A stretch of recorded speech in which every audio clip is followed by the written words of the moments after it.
오늘은 아발로키 때 쉬어라 당신은 나의 연 122쪽 할 차례죠. 122쪽. 아직 우리가 진도가 많이 남았는데 날짜가 얼마 안 남아서 빨리 나가야 돼 진도. 한번 가보죠. 자, 모래사장도 아주 멋진 곳들이 몇 군데 있습니다. 그래서 이따가 한 번씩 가면 가슴이 탁 트입니다. 어떤 시인은 성진강의 굴곡에 아름답게 흘러가는 것을 아름다운 여인 몸에 비유할 정도로 아름다워서 합니다. 과연 그럼 어떤 것이 성진강인가? 성진강을 비롯하여 모든 강을 흘러내려가고 있죠. 한시도 가만히 있지 않고 변화합니다. 그래서 바로 지금 이 순간에 내가 봤을 때 이게 성진강이라고 한다면 그렇다면 끊임없이 변화할 때 다른 성진강은 성진강이 아닌 게 되어버립니다. 고정된 실체로서의 성진강은 없습니다. 똑같은 성진강물에 내가 저런 발을 담글 수 없는 것과 마찬가지입니다. 계속 변하고 있다는 것이죠. 그러나 그렇다고 해서 성진강이 없느냐? 그건 아닙니다. 계속해서 변화하고 있는, 흘러내려가고 있는 성진강이 있는 것입니다. 이것이야말로 불교의 진리, 재무상, 모든 존재는 끊임없이 변화한다는 진리를 가르쳐주고 있죠. 그래서 일체 모든 것이 공하다, 끊임없이 변화하고 있다고 하는 것이죠. 그러나 변한다고 해서 없는 것은 아닙니다. 고정된 실체는 아니지만 변화하고 있는 현상은 존재한다는 거죠. 바로 지금 여기에서의 성진강은 항상 있는 것이고 그 안에 수많은 물고기와 여러 가지 생물 또는 토사를 운반한다든가 하는 쓰임, 작용을 꾸준히 하고 있다는 것입니다.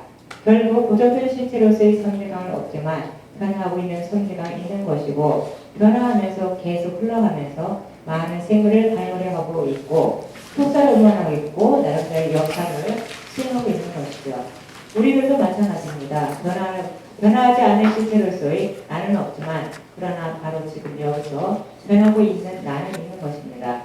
그래서 변하고 있는 나는 항상 탈라 생멸의 나이제 시시때때로 내가 어떤 쓰임을 사느냐에 따라서 그 존재가 창조되고 만들어진다고 하는 것이죠. 실체가 없다는 것은 오히려 무한한 가능성을 가지고 있다는 의미입니다. 고정 실체가 있다면 더 이상 아무런 가능성이 없는 것이죠. 네, 이거 아주 중요한 말이죠. 이제 우리 불교에서 말하는 무아법, 고정된 실체가 없다, 고정된 실체로서의 나는 없다 하는 말은 무아이기 때문에 고정된 실체가 없기 때문에 무엇이든 될 수 있다는 그 메시지를 전해주는 거죠. 그럼 불교에서 말하는 무아법이 결코 허무주의나 염세주의가 아니고 오히려 그와 반대로 역동주의고 창조주의라는 거죠. 고정된 내가 만약에 있다면은 내가 무슨 짓을 하든 나는 그냥 고정돼 있는 거예요. 그냥 나쁜 짓을 해도 고정돼 있고 좋은 일을 해도 고정돼 있고 변화가 없는 거예요. 그럼 고정돼 있지 않기 때문에 나쁜 짓을 하면은 나쁜 놈이 되는 거고 좋은 일을 하면 좋은 사람이 되는 거죠. 정해져 있는 좋은 사람도 없고 정해져 있는 나쁜 놈도 없다. 이게 아주 중요한 얘기고 그래서 불교의 이 제법 무아설, 무아법을 우리가 잘 파악을 한다는 거죠. 불교 사상의 핵심인데 실체는 없지만 현상은 있는 거죠. 그래서 불교의 수행은 현상을 바라보는 거. 끊임없이 변화하는 현상을 바라보면서 고정된 실체가 없음을 터득하는 거. 이게 바로 불교의 수행법이에요. 불교의 수행법은 보는 거라 그랬잖아요. 보는 거. 마음을 닦는다 그러는데 마음 무슨 걸레 같아야 닦든 말든 하고 이게 무슨 마룻바닥이에요? 뭐야 이게? 닦을 수가 없어요, 마음을. 그러니까 마음을 닦는다고 표현을 하지만 진정으로 마음을 닦는 것은 이 변화하는 마음을 지켜보는 거. 이게 바로 닦는 거예요. 알아차림이라고 그러죠. 항상 바로 지금 여기에서 자기 몸과 마음의 변화하는 현상을 알아차리는 것. 이게 불교 수행의 핵심입니다, 사실. 관찰자의 입장에서. 과학자가 현미경으로 관찰을 할 때 세균들을 관찰하고 이러잖아요. 그럴 때 저 새끼 저 나쁜 세균, 이거 좋은 세균 이러지 않잖아요. 그냥 관찰할 뿐이지. 그것처럼 우리도 이렇게 영화를 감상하듯이 관찰을 하되 너무 거기에 빠지지 말고 동일시하지 말고 그걸 동일시라 그러는 거예요. 이게 알아차리는 것은 어려운 것이 아닌데 이걸 지속하는 게 어려운 거예요. 여러분들 이따가 한번 실습 시간에 좌선하고 앉아서 한번 몸과 마음에 일어나고 사라지는 현상들을 관찰해 보라고요. 그게 윗바사나예요. 관찰해, 그 첫 번째 가르친 게 그래서 내가 숨을 들이쉴 때는 들이쉰다. 내쉴 때는 내쉰다. 요게 바로 시작이에요, 그게. 그것부터 시작해가지고, 뭐 일어나면 사라지는데 역시 관찰이고, 그 다음에 마음에 이제 어떤 현상들이 앉아있으니까 갑자기 빚쟁이가 떠오른다. 뭐 이런 것도 관찰하는 거지, 그냥.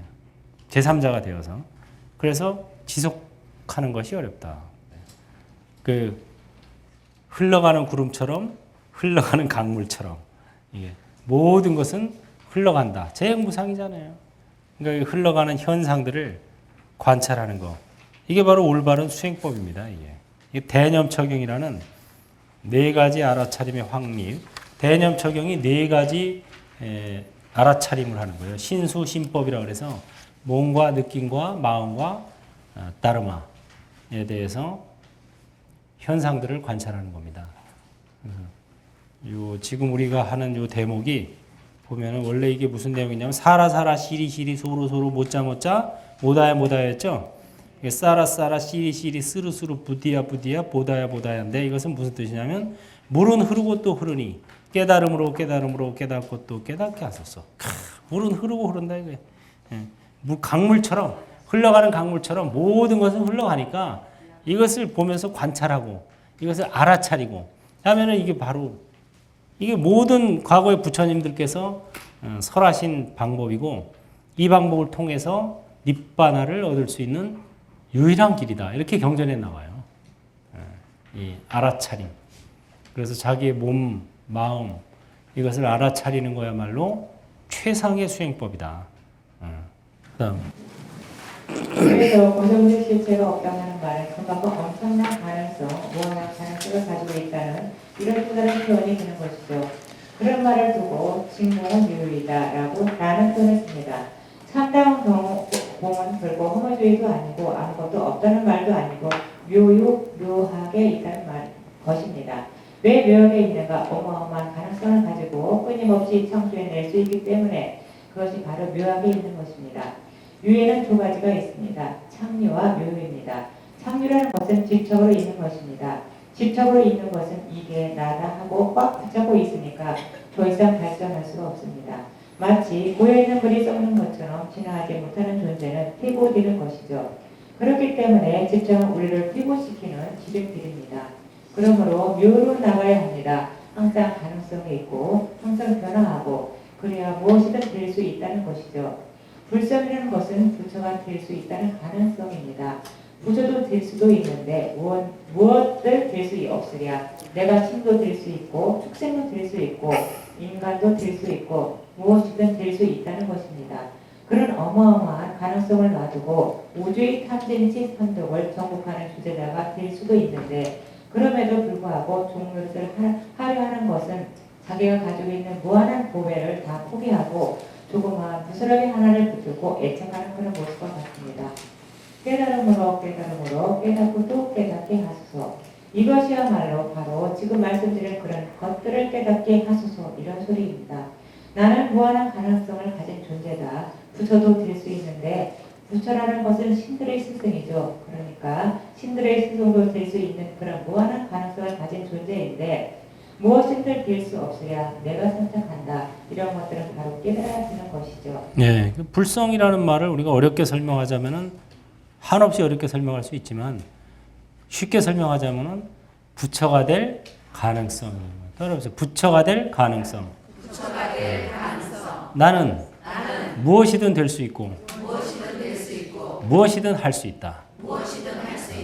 부처도 될 수 있는데 무언들 될 수 없으랴. 신도, 인간도, 축생도 될 수 있다. 내가 선택한다. 내 작품이다. 이게 바로 불교의 무화설, 공사상의 핵심입니다. 이게 불교의 핵심이에요, 이게. 여러분들은 무한한 가능성을 가지고 있다.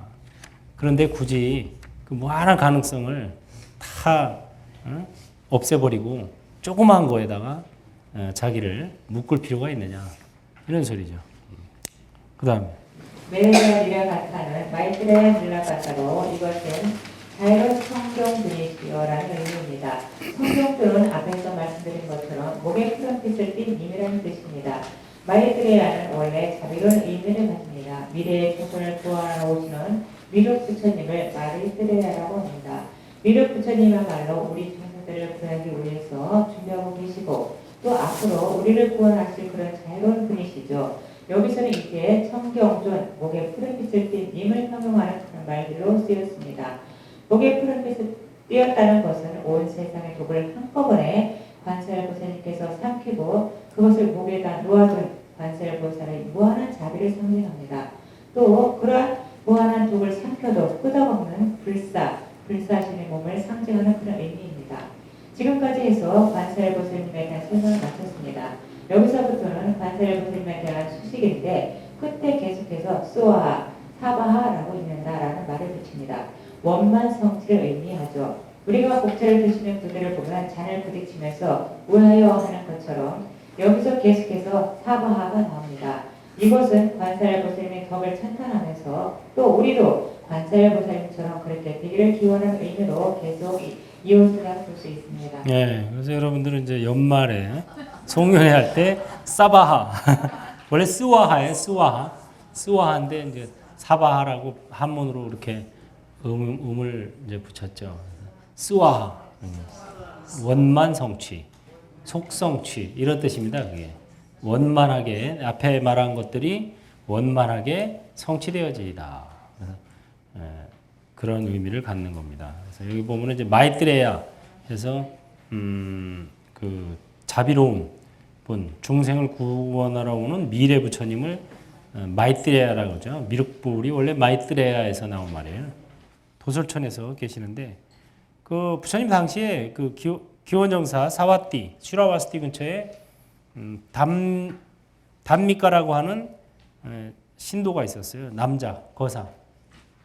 근데 이 신도는 공양을 이제 자기도 잘 올리고 아들, 딸이 7명씩 있었는데 아들, 딸들에게도 공양을 잘 이렇게 올렸다. 이 16종류의 공양이 있다 그래요. 공양에도. 한두 가지가 아니에요. 보니까 대중공양.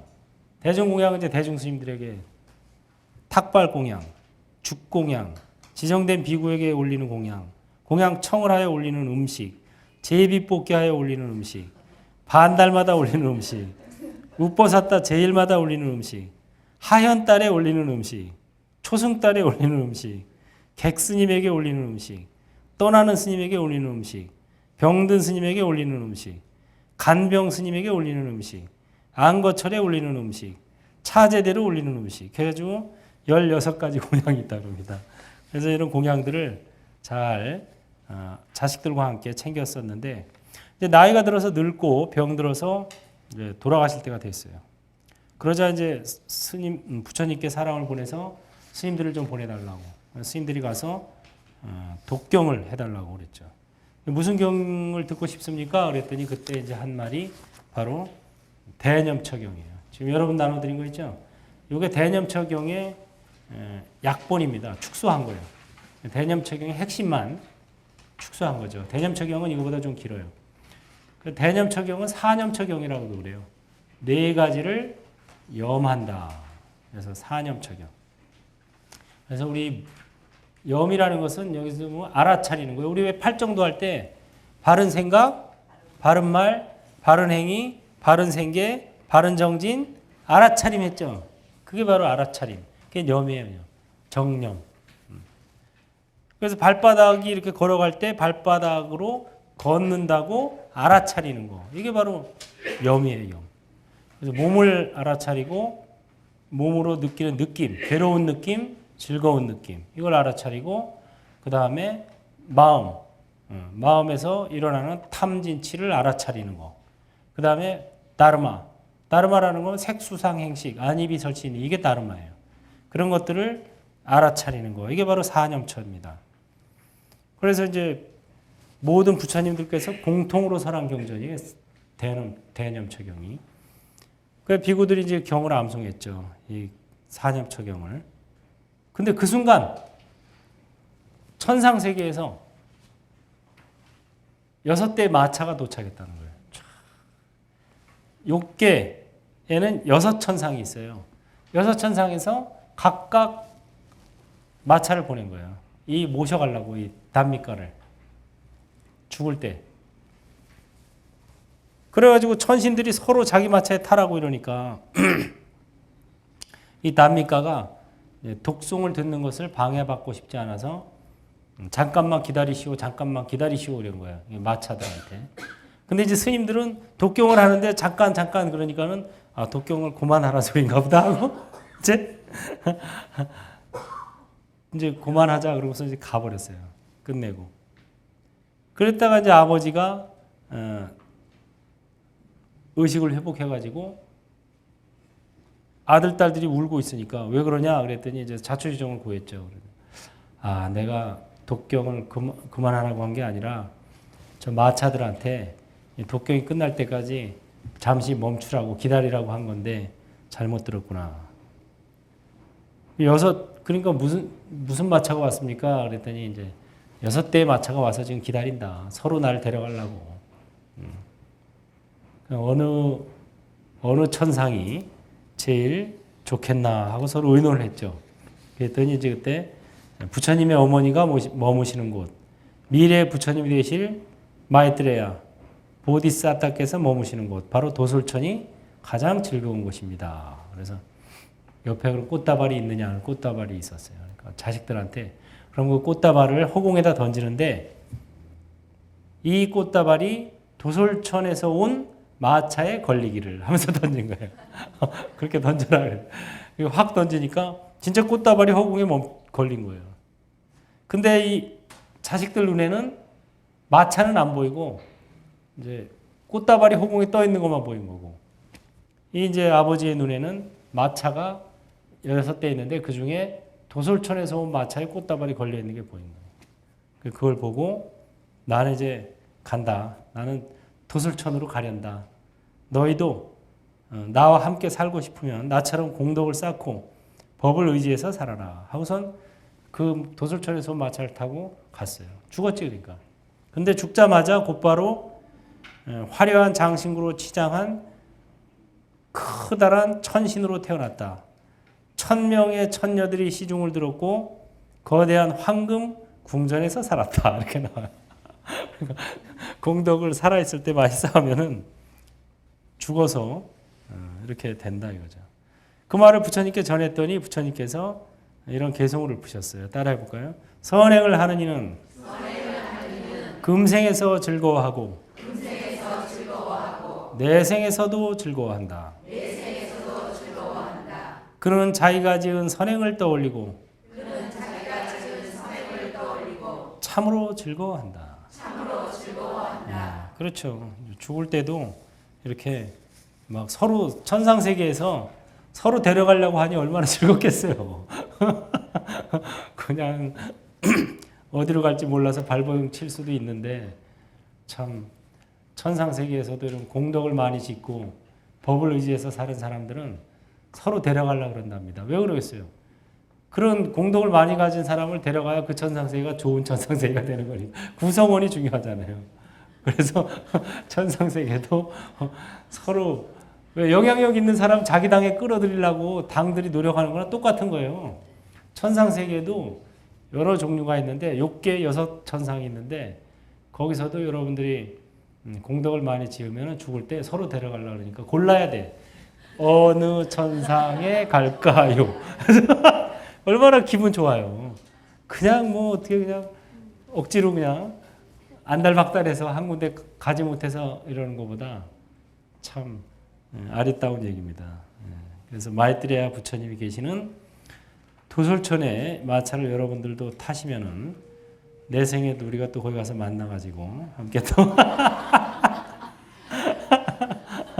만나가지고 참 즐겁지 않겠어요, 여러분? 즐거울 것 같아요. 그 다음에 이 위대한 성취자 반생보살 가마사 날카나 바라 하리나야 마나카바는 까마시야 다라시나 브라울라다야 마나 소하로 감각적 쾌락의 용을 부숴버린 프라울라다의 마음을 오해하여 쏘아하입니다. 쏘아하라는 것은 원만성취, 원만하게 지어이다라는 내용이라고 했죠. 여기서는 감각적 쾌락의 용을 부숴버린 프라울라다의 마음입니다. 프라울라다라는 것은 사람의 이름입니다. 악마의 왕인 히라야카시쿠의 아들이었는데 관세음보살의 화연인 비슈누 신에 대해서 믿음과 헌신을 가졌습니다. 그리고 그를 통해서 감각적 쾌락의 용을 부수고 깨달음을 통해서 비슈누 신과 합의라는 경지를 성취한 이입니다. 우리가 가장 정파하기 힘든 것이 바로 감각적 쾌락의 용언입니다. 이것이야말로 사실은 악마의 분신이라고 말씀드릴 수 있는데 프랄라다는 이것을 극복했다, 정복했다는 것이죠. 모든 존재는 결코 적이 될 수 없으며 오로지 사람의 대상이 될 뿐이죠. 우리가 미워해야 할 대상은 사실은 우리 적이 아니라 오히려 스스로가 남을 미워하는 바로 그 마음인 것입니다. 우리 적은 오히려 우리에게서 더 큰 사랑을 받아야만 한다. 이것이 바로 비슈누의 신의 깨달음입니다. 여기서 비슈누 신은 관세음보살의 화연이라고 합니다. 관세음보살의 화연에게서 건강, 부, 쾌락 등은 수많은 요소일 뿐이고 지혜의 열매야말로 가장 값진 보배이다. 이런 가르침을 받은 분이 바로 프랄라다입니다. 그래서 여기서 감각적 쾌락의 용어를 부셔버린 프랄라다의 마음을 위하여 쏘아 이렇게 얘기하는 것입니다. 네, 이제 인도에 수많은 신들이 있지만 그 중에 대표적인 3대 신이 있죠. 창조의 신 브라흐만, 그 다음에 유지의 신 비슈뉴, 파괴의 신 시바. 이 세 신이 가장 대표적인 신이에요. 창조, 우주의 창조, 그 다음에 유지, 그 다음에 파괴. 그래서 이 중에서 이제 힌두교에서는 우리 이제 부처님, 석가모니 부처님은 비슈누 신의 화연이다 이렇게 얘기합니다. 그 자기네들 입장에서는. 그러니까는 힌두교 사원에 붓다, 불상도 모실 수가 있는 거예요. 왜? 자기네가 말하는 수많은 신들 중에 한 분이다 이렇게 보는 거예요. 비슈누, 유지, 이 세상을 유지시키는 비슈누 신의 화연으로서 오셨다. 이렇게 이제 보니까 힌두교 속에 이렇게 흡수를 해버린 거죠, 말하자면은. 근데 사실은 이제 우리 불교 쪽 입장에서 보자면은 그건 아니죠. 그건 이제 자기네들 얘기고 우리는 웃기지 마라. 신 다 부처님의 제자들이다. 부처님은 신들의 스승이시다. 모든 신의 스승, 모든 신들의 가장 뛰어난 존재. 이게 바로 붓다. 또 여기서는 이제 관세음보살님의 화연. 이렇게 보는 거죠. 비슈누 신도 역시 여기서는 관세음보살의 화연. 그래서 이런 천수 다란이에 이제 이런 비슈누나 프라흘라다 이런 얘기가 나오니까 이게 불교 경전이 아니라 힌두교 경전 아니냐 뭐 이런 얘기들이 나와요. 근데 그것은 바로 이제 이렇게 우리가 이해를 해야 된다 이거예요. 그다음 시타야 사바 마시타야 사바 시타유의 스바라의 사바야는 시타야소와 마시타야소와 시타요게슈와라야소와로 성체를 위하소와 위대한 성체를 위해서소와 성체는 요가의 시대를 위하여소와 이런 말입니다. 성취자는 말 그대로 신통의 힘을 성취하는 것입니다. 그러면 신통 중의 최고의 신통은 무엇일까요? 탐진치 삼독을 정복한 것이야말로 최고의 신통이라 하는 것이죠. 우리가 아무리 하늘을 날아다니고 남의 운명을 정치더라도 스스로의 탐욕과 성냄과 어리석음을 정복하지 못했다면 그것은 참으로 신통한 것이 아니라고 합니다. 왜냐? 자신의 문제를 아직 해결하지 못했기 때문에 남의 문제도 궁극적으로 해결해 줄 수는 없다는 것이죠. 정말 우리가 신통하지만 밥 먹으면 소화하고 잠자면 피로가 풀리는 것, 이것보다 더한 신통은 없는 것이죠. 배고프면 밥 먹고 졸리면 잠을 잔다. 이것이야말로 정말 신통한 일입니다. 아이를 키우는 분들이 그러죠. 어린아이가 그저 잘 먹고 잘 자면 아이고 참 신통하다. 참 잘 먹고 잘 자고 무럭무럭 자라는구나. 맞는 말입니다. 그것이야말로 참정한 신통이라 하는 것입니다. 배고프면 밥 먹고 밥 먹으면 저절로 소화가 되고 피곤하면 잠자고 나면 저절로 피로가 풀리고 이것이야말로 신통방통한 일이죠. 맞는 말이잖아요. 그죠? 아무리 뭐 다른 재주가 많으면 뭐예요? 밥 먹고 소화가 안 되고 잠자고 피로 안 풀리고 이러면은 뭐 괴롭죠 사는 게 결국은. 그래서 정말 우리 불교에서 말하는 신통은 하늘을 날아다니고 뭐 이러는 게 아니고 바로 지금 여기서 정말 자신이 완전 연소하는 거. 그 다음에 이제 한 가지 더 붙이면 깨어 있는 거. 깨어 있는 게 이게 중요한 거예요. 그러니까 이 다음에 깨달음을 얻으려고 그러지 말고 지금 깨어 있으라 이거예요 바로. 지금 깨어 있어 버릇해야 이 다음에도 깨달음이 오는 거지. 지금 깨어 있지 않으면서 알아차리지 못하면서 이 다음에 언젠가는 깨달음이 오겠지 하고 생각하는 것은 그건 좀 막연한, 너무 막연한 얘기다. 그래서 항상 바로 지금 여기에서 깨어 있는 삶, 이게 굉장히 중요해요. 그걸 연습하는 거죠. 몸에 대해서, 마음에 대해서, 또 느낌에 대해서, 또 다르마, 요온, 색수상 행식, 안입이 설실이 이거에 대해서 항상 주시자가 되어서 지켜보고 깨어있고 이렇게 연습하다 보면은 이거야말로 닛바나에 이르는 익스프레스웨이다. 지름길이다. 가장 KTX다. 가끔 고장도 나지만 그래도 하여튼 제일 빠른 길이다. 이렇게 알아야 된다는 거예요. 예. 아무리 다른 재주가 천 가지 만 가지 재주가 있는 사람이라 해도 배고파도 밥 먹을 줄 모르고 밥 먹어도 소화가 안 되고 피곤해서 잠잘 줄 모르고 잠자고 나도 피로가 안 풀리고 이렇다면 세상이 즐거울까요? 괴롭겠죠. 몸과 마음의 건강을 금방 상하게 되는 일이죠. 그래서 삼진치 삼독을 정복한 것이야말로 진정한 신통이다. 성지된 요가리 주제자 관세음 보살이야말로 모든 신통을 성취하는 분이고 모든 요가 수행의 주제사이다고 하는 것이죠. 관세음 보살 신통력은 두말할 필요가 없죠. 서유기에 나오는 수도공이 군기에 물릴 때마다 어려운 일이 있을 때마다 관살 보살님에게 가서 문제를 해결하는 것을 볼 수 있습니다. 경전을 보면 대승 경전은 물론이고 초기 경전에도 부처님의 제자들은 위대한 신통력을 가진 것으로 많이 나옵니다. 대표적으로 빈드로 존장 같은 분은 그 당시 대상인이 긴 장대 위에 바로 다리대를 걸어놓고 누가 신통력 있는 사람이 저것을 따라가시오 하자 그 당시로서 세상을 제품으로 만든 바로였죠. 전단향 나무로 만든. 아무도 그것을 못 따갔는데 빈드로 존자가 허공으로 붕 날아 올라서 장대의 그들 세 바퀴 돌고 가뿐하게 따서 내려왔다고 합니다. 그런데 부처님께 얘기가 들어갔고 부처님께서 빈드로를 불렀습니다. 빈드로야 그런 일이 있었느냐? 있었습니다. 왜 그렇게 하였느냐? 많은 사람들이 그것을 보고 불법의 위력을 알 것 같아서 제가 그랬습니다. 하고 빈드로 존자가 말씀드렸습니다. 그랬더니 부처님께서 말씀하시길 그렇지 않단다. 일시적으로는 사람들이 거기에 현혹되어 끌릴지 몰라도 그러다 보면 불법이 마치 무슨 기이한 술법이나 가르치는 것처럼 인식되어 오히려 부르치게 되는 것이란다. 라고 하시며 신통을 보이지 말도록 타이른 제목이 나옵니다. 네, 이게 아주 유명한 장면이죠. 신통력을. 빈드로 존자. 빈드로 존자가 요새도 여러분들 기도 많이 하죠. 독성 기도. 독성 기도가 빈드로 존자예요. 그분이. 나반 존자라고도 하지. 나반 존자. 이분이 바로 빈드로 존자인데 이렇게 신통력을 보였다가 이제 부처님한테 야단 맞고 그렇지만 너는 어쨌든 신통력을 보임으로써 부처님이 어떻게 하시게 됐냐면은 갑자기 절이 밖이 시끌시끌한 거예요 막. 그래서 뭔 일인가 하고 봤더니 막 사람들이 엄청 몰려온 거야 떼거지로. 저 사람들 왜 저렇게 왔냐 그랬더니 빈드로 존자 쫓아와서 왔습니다.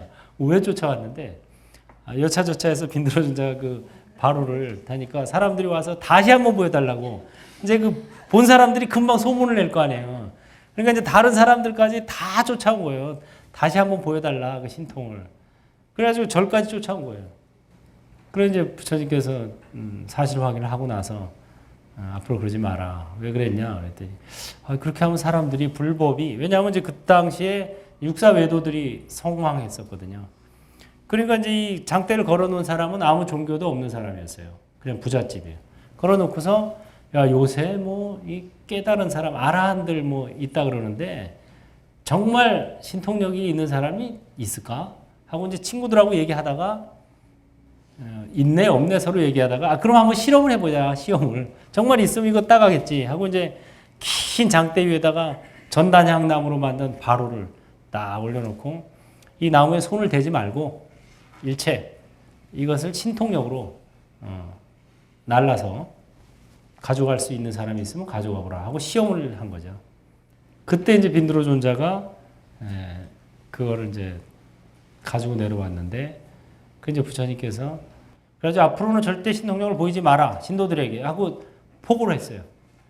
그 말을 듣고 다른 종교 육사 외도들이 이제 도전을 해왔어요. 신통력 겨루기를 하자 우리랑 이제 그 말을 듣고 이제 기회는 찬스다 하고 했는데 좋아 그럼 하자 그러고 부처님께서 이제 얘기를 하신 거예요. 그러니까 이제 아니 당신네들 그 신통력 보이지 말라고 했다며. 그러니까는 부처님이 하시는 말씀이 제자들에게 하지 말라 그랬다. 나는 해도 된다. 야 임금이 응? 궁궐 안에 있는 복숭아 나무 복숭아 따먹지 마 하고 지시할 수 있지. 근데 나는 따먹을 수 있잖아 임금은. 그거랑 똑같아. 제대로 걸린 거지 이제.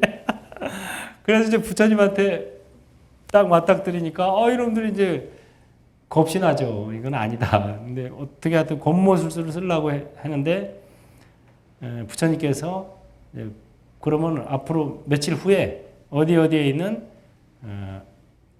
망고나무 숲이 큰 게 있었는데 거기에서 겨루기를 하자 하고 이제 얘기를 했어요. 그러니까 이놈들이 미리 가서 망고나무 그 숲이 있는 데를 가가지고 간다라는 사람이 기르는 망고나무 숲이에요. 간다의 망고나무 숲에 가서 망고나무를 다 베어버린 거야.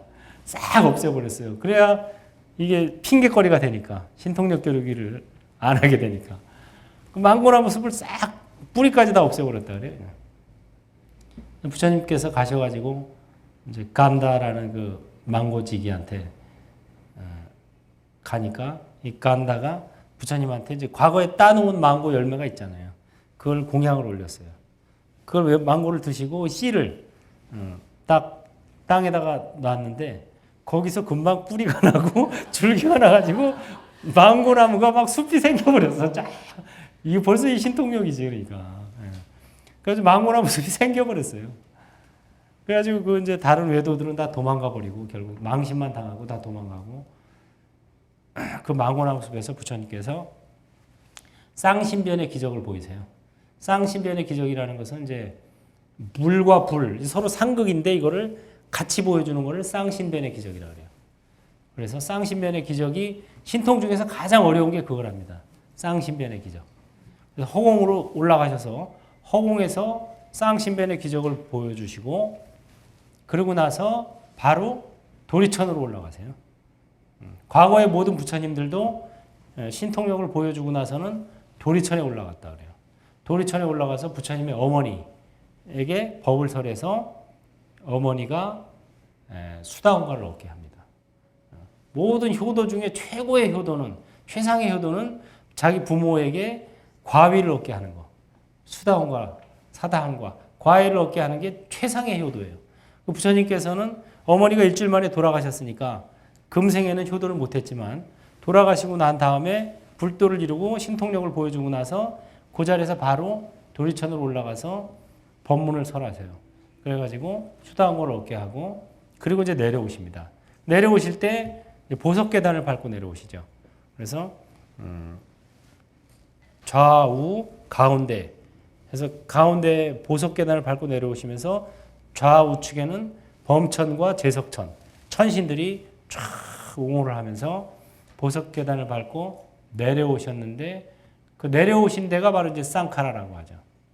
올라가신 데가 아까 간다의 망고나무 숲은 슈라바스티 근처 지금 천불 화연의 탑이 있는 곳이에요. 거기서 이제 신통력을 보였으니까 몸의 분신술도 보이고 천불로 화연하고 그 다음에 쌍시변의 기적 보이고 이런데 거기 천불 화연의 탑이 거기 지금 있어요. 그 다음에 또 어떤 세대는 신통력에 대하여 인도에 견지강이 있습니다. 경태도 자주 나오죠. 금강경에도 흥하가 바로 견지강입니다. 견지강을 아침마다 갈라놓고 탁발을 다니는 분이 있었습니다.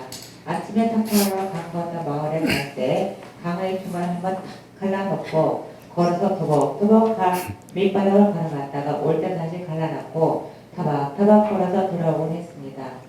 다른 종교에서는 바다를 한번 잠시 가른 적이 있다는 것을 엄청난 기절이라고 얘기하지만 불교에서는 그 정도는 기절도 아닙니다. 맞아. 흐르는 강물을 갈라놓는 것이 더 힘들겠죠. 멈춰있는 강물을 가르는 것보다 그것도 한 번만이 아니라 매일 그것도 하루에 2번씩이죠. 탁월한 강 건너 마을에 갈 때 한 번, 올 때 한 번 그것을 매일같이 그렇게 했어요. 그런데 그냥 다녔으면 별일이 없었을 텐데 스님이 장난기가 발동하여 가면서 오면서 대지승강을 지키는 강의 신에게 야, 강 잘 지켜 하면 꿀감을 한 개씩 내주고 다녔습니다. 강의 신이 참다 못해서 부처님을 찾아왔습니다. 부처님이 제자 중 아무개라는 제자가 있는데 강 건너 마을에 탁벌을 가고 올 때마다 꿀감을 주어 제 머리가 퉁퉁 부었습니다. 하였더니 부처님께서 사실 확인을 하십니다. 그 제자를 불러놓고 이런 일이 있었느냐? 그런 일이 있었습니다. 앞으로 절대 그러지 말거나. 근데 부처님은 참 좋은 게 꼭 사실 확인을 하세요. 본인한테 그것도. 그러니까 항상 이렇게 전해 듣고 부처님이 신통력으로 다 아시지만 그래도 항상 이런 일이 있을 때는 본인을 불러놓고 본인한테 직접 사실 확인을 하십니다. 꼭 경전에 보면 꼭 그래요. 네가 진짜 이러이러한 일을 했느냐, 이러이러한 말을 했느냐 이렇게 사실 확인을 하면은 또 제자들은 순진하니까 또 있는 그대로 하다 보면 잘한 일이든 잘못한 일이든 있는 그대로 또 얘기를 해요. 그러면 이제 거기에 입각해 사실 확인에 입각해서 조치를 합니다. 우리는 보통 안 그러잖아요. 누가 그랬다 그러면 그냥 성질만 혼자서 불그락불락 해가지고 사실 확인도 제대로 안 해보고 지레막 미워하거나 이러는 경우가 많은데 참 이 경전을 제가 읽으면서 느낀 게 야, 꼭 사실 확인을 하시는구나. 그것도 당사자에게. 제3자에게 하면 소용없어요. 당사자한테 해야 돼요. 당사자한테 이러이러한 얘기가 있는데 네가 정말 이러이러한 말을 했느냐 이렇게 해야 됩니다. 앞으로 절대 그러지 말거라. 이런 식으로 부처님의 제자들은 엄청난 신도를 가졌음에도 불구하고 특히 일반인들을 위해서 꼭 필요하지 않은 그런 일을 위해서는 절대 신통력을 쓰지 못하도록 하셨습니다. 육신통이라 해서 신족통, 선입통, 사십통, 분명통, 현황통, 무진통 이런 6가지 신통력이 있습니다. 신족통이라는 것은 원하대로 아무데나 왔다 갔다 할 수 있는 것, 선입통은 멀리 있는 소리도 듣고 신들의 소리도 들을 수 있는 능력, 사십통은 남의 마음을 다 알 수 있는 것입니다. 숙명통은 전생을 다 기억하는 것, 현안통은 먼 곳도 다 관찰하고 하늘나라 세계도 다 관찰한 눈입니다. 그런데 지금까지 말씀드린 5가지 신통력은 경우에 따라서는 불교가 아닌 외도들도 부분적으로 얻을 수 있다고 합니다.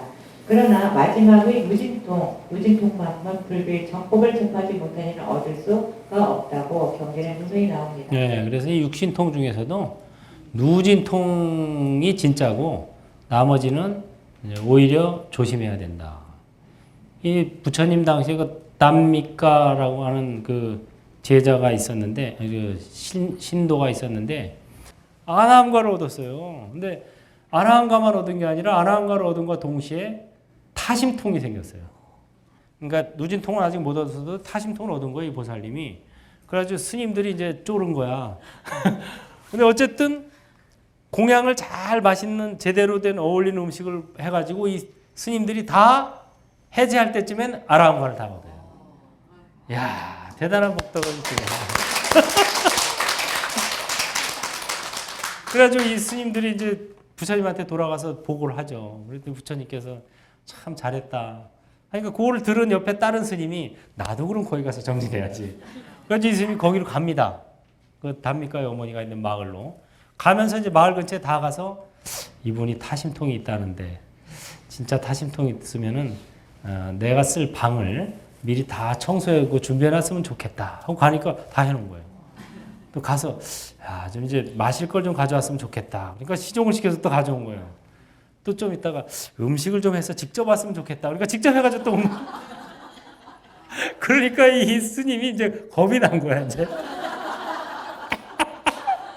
막상 야 이거 겁나는 신도야. 내가 항상 좋은 생각만 하는 게 아니라 나쁜 생각도 하잖아요 때로는. 그것도 다 읽을 거 아니야. 안 되겠다. 그럼 저 가겠습니다. 돌아와 버렸어. 부처님한테. 그 부처님께서 야, 너 왜 들어왔냐? 겁나서 못 있겠어요. 내가 좋은 생각만 하는 게 아니라 나쁜 생각도 때로는 하고 욕심도 나고 이러는데 그거 다 읽을 텐데 무서워서 어떻게 있습니까? 그러니까 부처님께서 거기야말로 네가 가 있을 곳이다. 거기를 가라. 그리고 한 가지만 지켜라. 뭡니까? 마음 하나만 잘 지켜라. 네 마음 하나만 잘 관찰하고 지켜보고 있으면 된다. 그 말에 용기를 얻어서 다시 가죠. 거기 가서 또 아라함과를 얻어요. 대단하죠. 그러니까 여러분들이 빨리 아라함과를 얻어서 많은 스님들을 아라함을 얻게 해줘야 됩니다. 목표가 생겼죠? 여러분이 빨리 아라함과를 얻어야 스님들이 아라한이 많이 나온다고. 이게 전 사례담이에요. 법구경에 나와요.